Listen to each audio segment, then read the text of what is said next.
Midoriya's a god, so saith Shota Aizawa. A Boku no Hero crack fic written by Universal Stoat on AO3. Read by Cole. Chapter 1. Aizawa was going through the dorms with his usual night check to make sure things were situated and no one was sneaking into someone else's room. Oh, the joys of being a teacher to teenagers! Everything was going well until he heard talking from the common room. Not loud, but it was noticeable. Some students probably talking past curfew. It happened before with Mina and Kaminari for girl talk. What they were talking about, Aizawa didn't care nor wanted to know.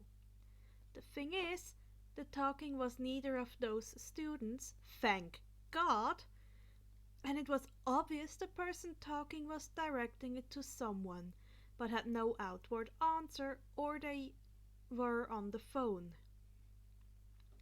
Becoming curious and wanting to freak his student out for messing up theirs and his sleep schedule, he hid behind a wall with as much grace as an underground hero should, and listened in making sure it wasn't a personal conversation he would be freaking the kid out for.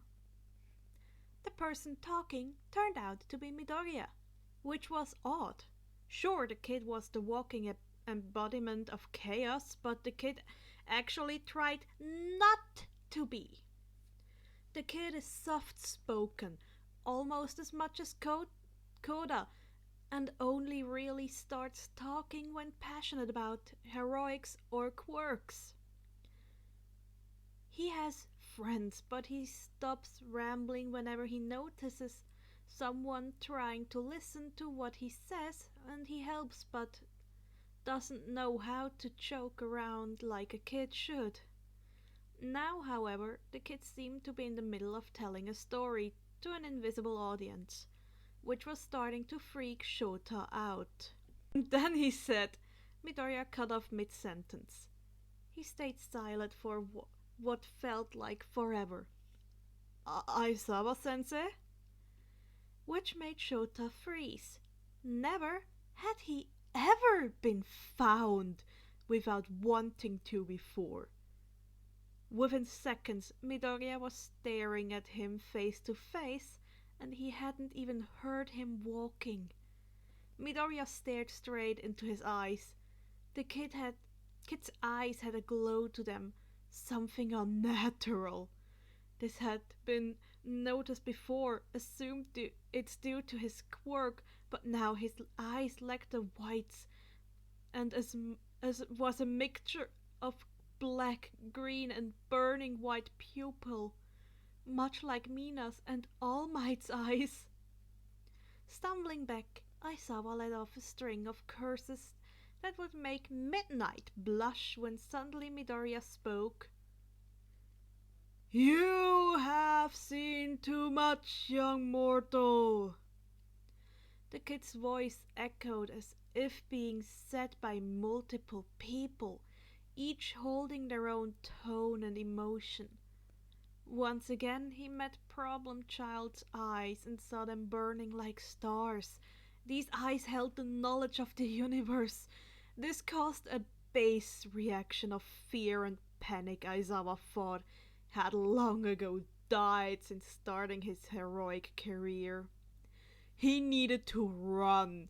He needed to get away from this more powerful creature. Aizawa woke up on the common room couch with an ice pack on his head and covered by a blanket. He sat up confused on why he was here and not at home with Hisashi and Eri. That was until he remembered last night and the baseline fear he had now of one Izuku Midoriya. Honestly, Aizawa had no clue what the hell happened, and if it was real, that is until he heard mumbling in the kitchen area. I hope he's okay. Maybe he won't remember us talking last night. Once again, His voice held echoes of the past. A shudder went up his spine. Looking at the clock, it was 4:30 a.m. Last night, he had looked at the clock, it was around 11 p.m. Problem child walks back into the common room and notices he's awake. Oh, Mr. Aizawa, are you okay? I woke up last night for a snack and saw you pass out and hit your head on the floor. So I put you on the couch with an ice pack. Does your head hurt? Do we need recovery, girl? Problem child rambles as he hopes his lies would convince Aizawa what he saw last night was a dream from a concussion. However, he remembers what he saw, along with the fact that Izuku Midoriya is a god with the possible knowledge of the universe. Deciding to play along with his benevolent adolescent god, he answers, "I'm fine, problem child. Next time you suspect someone of a concussion, though call medical. This could have been dangerous if not handled properly." Izuku physically relaxed and spewed out, "Right. It's fine. Just don't let it happen again. I have to get to the teacher's dorm now to make sure Eri doesn't freak out about me missing," Shota says, getting off the couch, beginning to walk to the door. "Of course, Sensei. Sorry again. I need to get ready for my morning jog. See you during class." He smiled, waving goodbye to his teacher.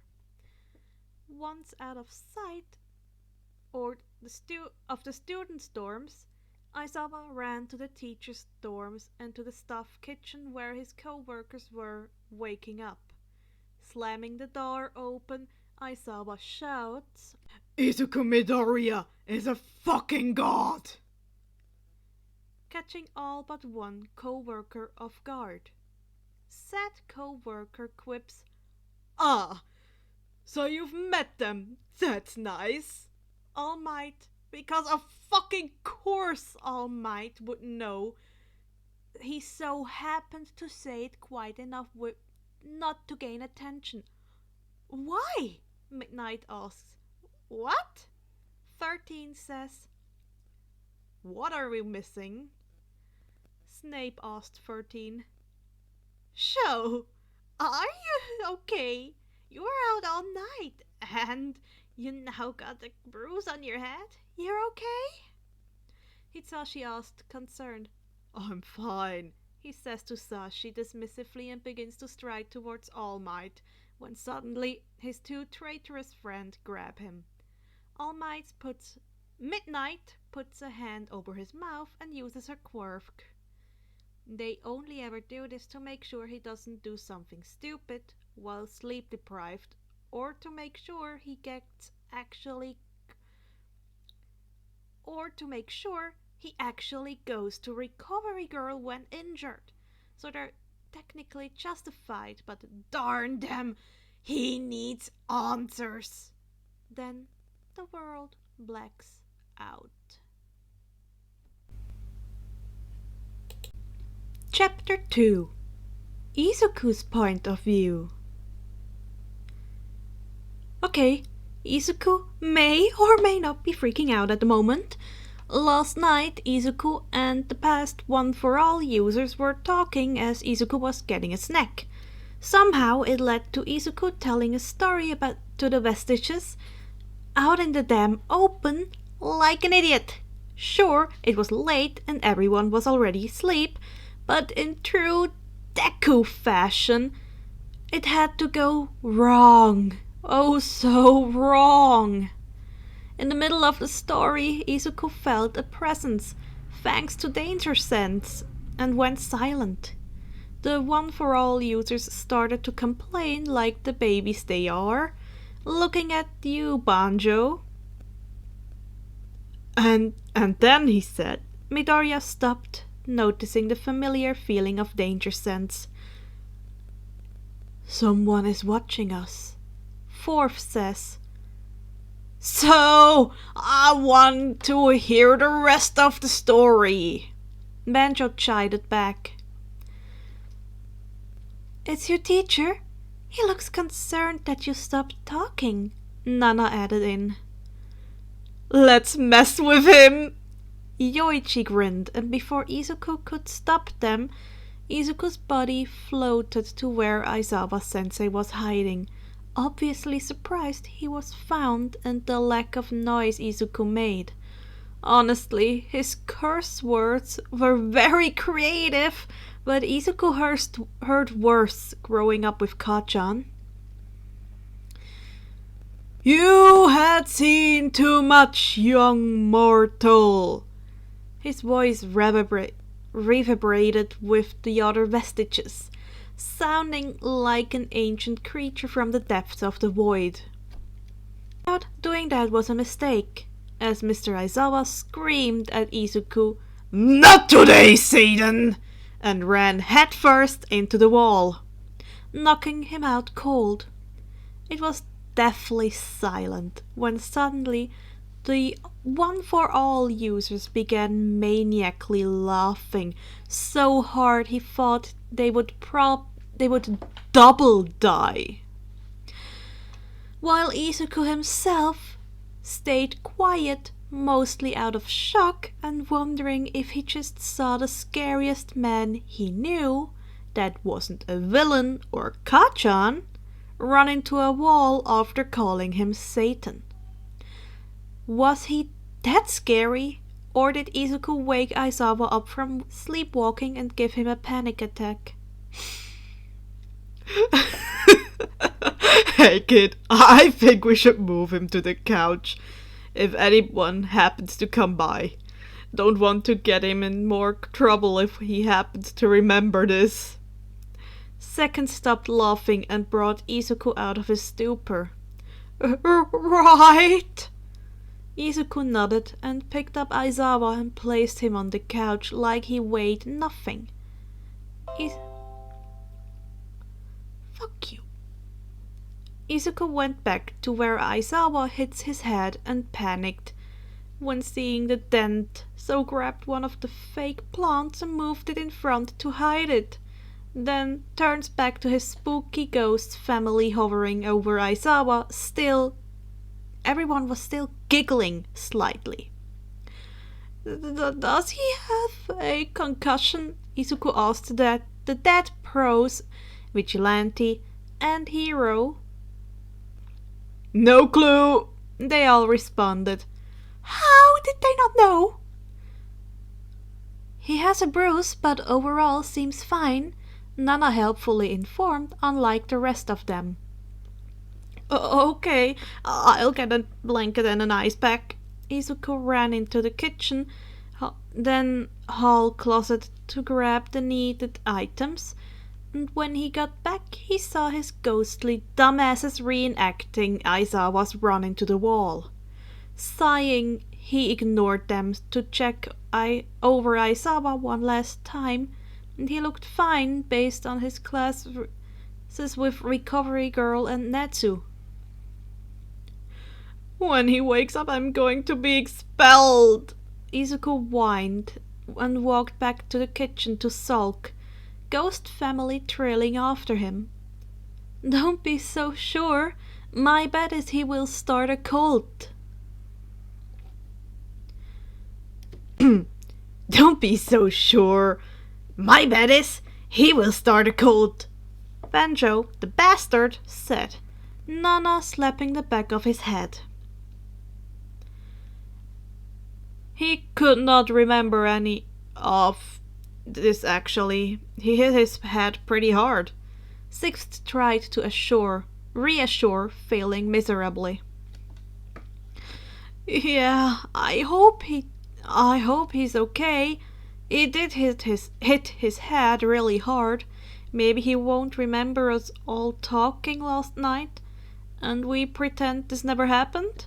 Izuku tried to run with Sixth's logic, despite it doing nothing to help his anxiety. Sixth doesn't talk much, and Izuku tried to run with it with what he says, to encourage more group interactions. Suddenly, danger sense acts up again, and Izuku whips his head to an awake Aizawa looking at a clock. Izuku walks out into the common room to see Aizawa tense under his gaze. Izuku internally berates himself and his ghosts, blaming the ghosts for sure. Oh, Mr. Aizawa, are you okay? I woke up last night for a snack and saw you pass out and hit your head on the floor. So I put you on the couch with an ice pack. Does your head hurt? Do we need recovery, girl? Izuku rambles. It's often what he does when he wants a subject changed or pushed off him. Despite what others may think, he does this mainly to seem distracted and less of a threat. So maybe, just maybe it could work now. I'm fine, problem child. Next time you suspect someone of a concussion, though, call medical. This could have been dangerous if not handled properly. Who internally cheers. He doesn't remember. Or if he does, he won't expel me. Yes! It's fine. It's fine. Just don't let it happen again. I have to go get to the teacher's dorm now to make sure Eri doesn't freak out about me missing. Of course, Sensei. Sorry again. I need to get ready for my morning jog. See you during class. Izuku needed to go on his jog, especially to burn off the relief he felt. He also needs to have a talk with All Might, both to talk and berate the vestiges. Chapter 3. Shota woke up in Recovery Girl's office, head bandaged and both his idiot friend and husband looking at him with fear and hope in their eyes. Hey, Sho, Sashi started. You feeling alright? Want to tell us how you got that bruise on your head?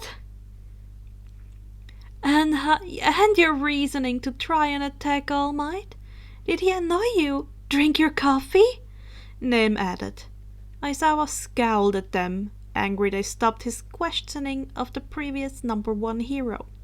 His actions, however, made the two perk up, as the socially adverse Eraserhead seemed to act as himself once more. I was not attacking, just getting answers. The two once again drooped, and I ran into a wall. And no, I will not add to that. That story goes to my grave. The two share a look of concern and amusement. Shota hates when they do this. It makes him feel like a child. They turn back to him mostly to keep Aizawa from running out of the room. He always hated doctors. And he may be a hypocrite, especially in regards to Problem Child, who also seemed rather adverse to the sanitized room, but it's better for Aizawa's mental health if his claws takes care of themselves. Wait, Problem Child, the literal god, he has so many things to do. He has to... Shota, you're blanking on us, and you look pale. Do you need recovery, girl? Midnight quipped, bringing Aizawa back to the room. I'm fine, he gruffed out. Obviously not. What are you thinking about that made you paler than you are? Sashi asked in fear and impatience. Training regimens, Aizawa lied flawlessly. Bull! Mind telling his truth? Hitsashi said, losing his patience. Crap. Aizawa berated himself. He didn't lie to his friends often, but being caught in one always ended in pain.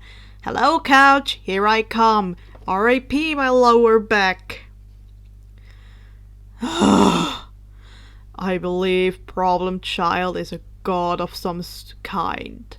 Aizawa gave up, deflating. The other two staring at him blankly, not knowing what to do with said information. I noticed some abilities and I'm certain he is a god.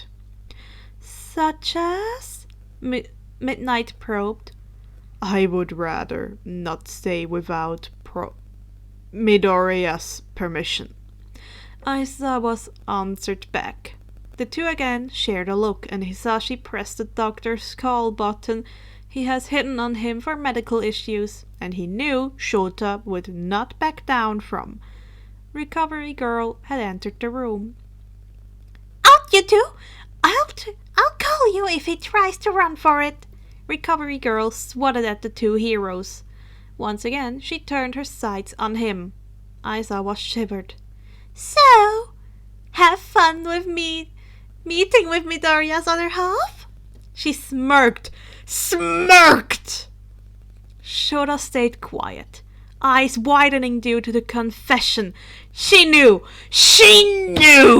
he was a god and never told him. Aizawa almost expelled a god! Now, dearie, I think you know Izuku, the bone-breaking green bean of that child would hate to be treated differently for something he has no control over. Especially those damn ghosts, Recovery Girl thought, knowing how they could act in times of boredom, which was often recently. Aizawa nodded, knowing this was a command, not a what-if situation. However, I'm not saying to just forget about it. You know now, so why not give him small sacrifices, such as gifts, trinkets, information, so forth, to let that boy know that you're one to trust? Recovery Girl gave a smile. Unknown to Aizawa, she was in fact using him to pull a prank on Izuku.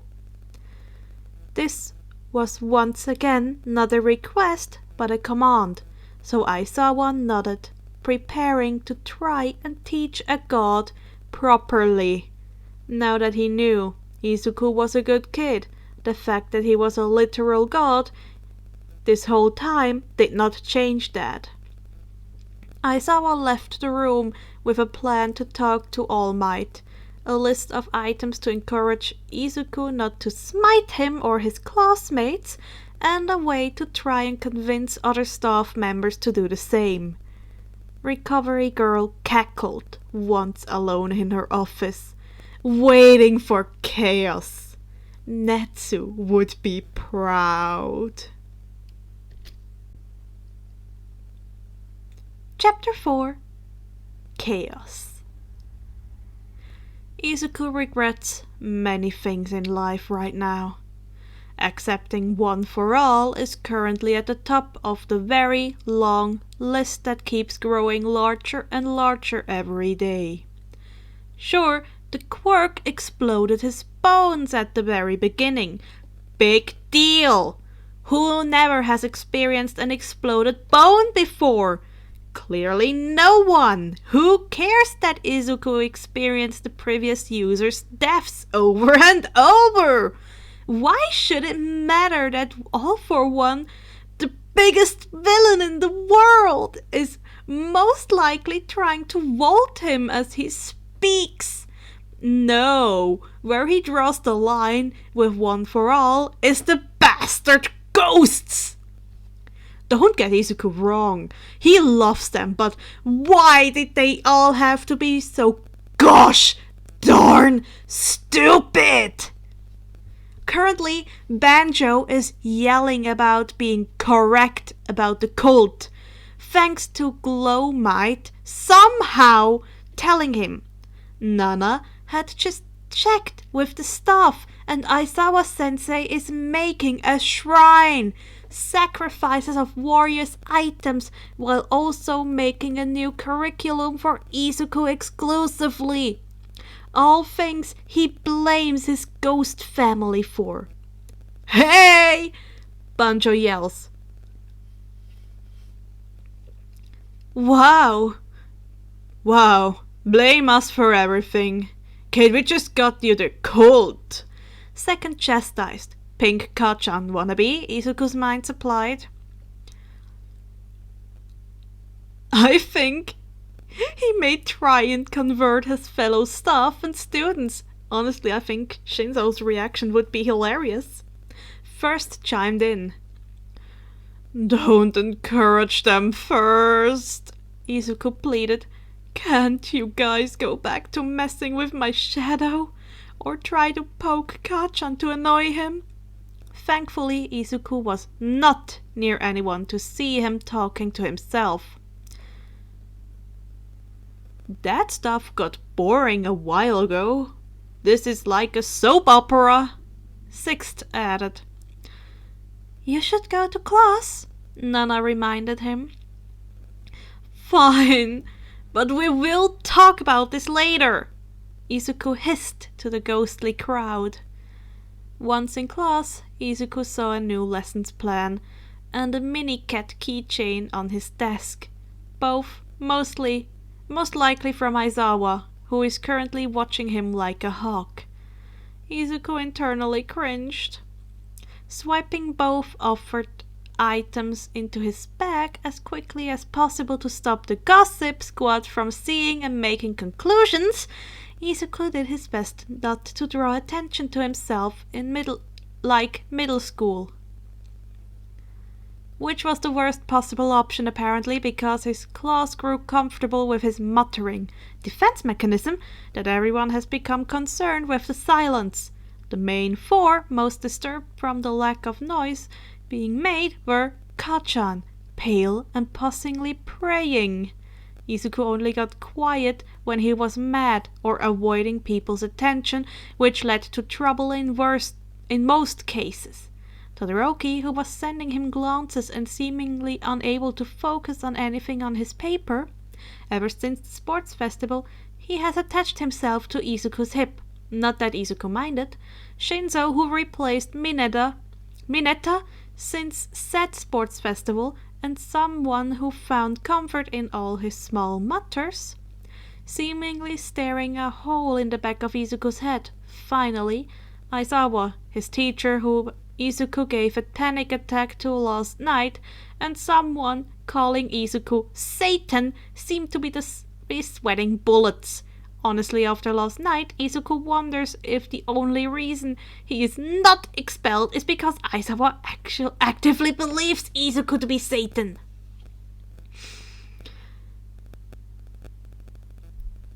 You could cut the tension in this room with a butter knife, Third interjected. Being completely done, Izuku slammed his head into the desk, uncaring of the chaos that happened immediately after. From confused shrieks, Ida reprimanding him for not sleeping properly, and Kachan, seeing Izuku frustrated and knowing someone may die, began full praying instead of silently. Overall, not helping Izuku's case with Aizawa, who he would now have to convince he was not Satan. Omake. Vestiges making bets. Glow Might holds the sign saying, I bet Todoroki will spread the god theory more than Aizawa-san. Banjo, how do you figure? The kid never talks to anyone but Izuku! Nana, he has a conspiracy channel and has already convinced half of Japan. The Izuku is All Might's secret love child. Glow Might, nod. Banjo, oh my god, I have to see it! Reaction. Aizawa freaking out. Izuku is unhappy with the sacrifice and plan. Izuku, how do I convince them I'm not Satan? The 3 students. Bakugo, okay, so I have everything I need to calm the nerd down, and supplies to hide the body if needed.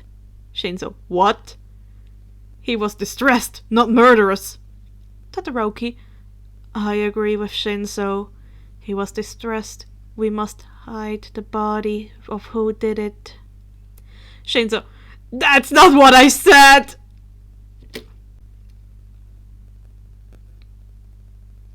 Chapter 5. Grandpa? It's been a week since the classroom panic and things have gone relatively smooth. Izuku still gets random sacrifices, and the new plan does in fact help his control over One for All. He just wished it didn't involve being a god to most of the teachers now. All Might the traitor decided to add to Recovery Girl's prank and got other teachers involved. Todoroki found out, and now Izuku and All Might are seen as both gods and father and son. You basically are, Nana quipped. Wouldn't that make you my grandma? Wouldn't that make you the grandma? Ferd asked. I'm the wine aunt! Banjo screamed. Why he felt the need to scream, Izuku didn't know.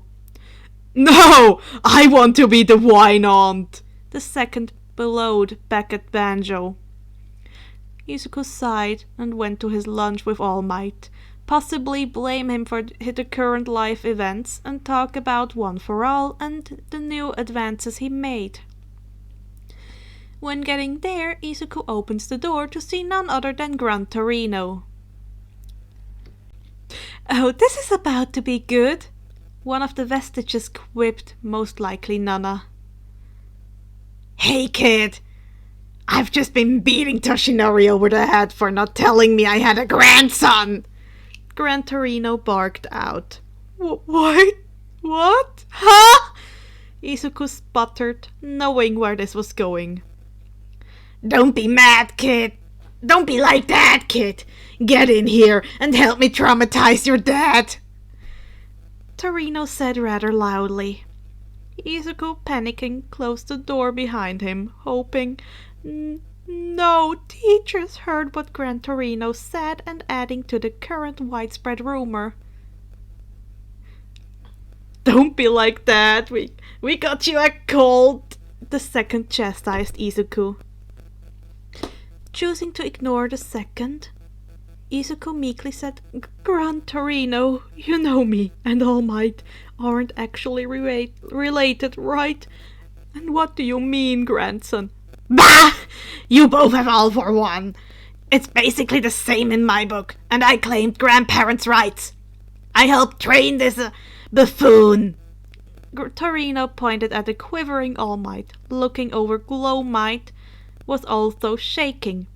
I deserve to spoil a grandchild! Never thought I'd see Grandpa Torino. Man, this is getting better and better. Oh, go to a theme park? No, wait, on an All Might museum. Nana began rambling. Nana, please be quiet. Izuku blushed at her words. Torino's eyes widened. What's Nana saying? And why didn't I know you could talk to her and possibly the others? Torino glared at All Might again. Izuku decided to help his mentor and says, She said you should take me to a theme park or an All Might museum. Gran Torino was quiet before barking out a laugh. Ha! That sure sounds like her! Come on, kid! You're free from the rest of the day. Let's go have fun! Free? Huh? Getting cut off? All Might excused you! Grant chuckles darkly. No! You're adding to the rumor! Izuku said, defeated, while everyone else laughed.